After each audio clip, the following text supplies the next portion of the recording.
విడచినా నీ నుండి వేరు చేయవు.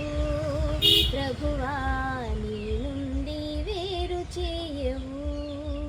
ఎన్ని తలచినా ఏది అడిగినా జరిగేది నీ చిత్తమే.